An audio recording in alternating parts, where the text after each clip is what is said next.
Ah.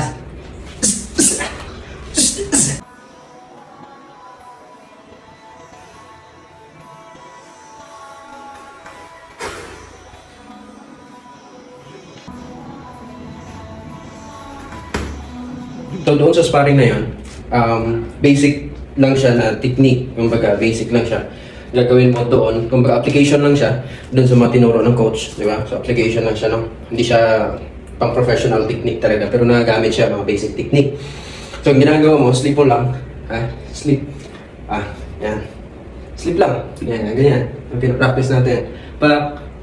Okay. So pag ganun mo, pag sasapak siya dito, sa right side mo, pag sasapak siya dito, gaganon ka.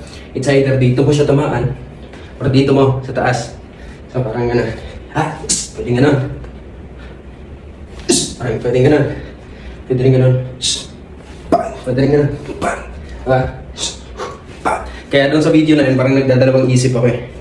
Na parang, pwede ko siyang tamaan dito. Pero open dito eh, sa taas lang. So dito siya nasapak. Pero, pwede rin dito. Ganun pwede. So basic stance lang siya. So pwede mo siya ma-apply sa mga laban. Tumisip lang. Ganun lang.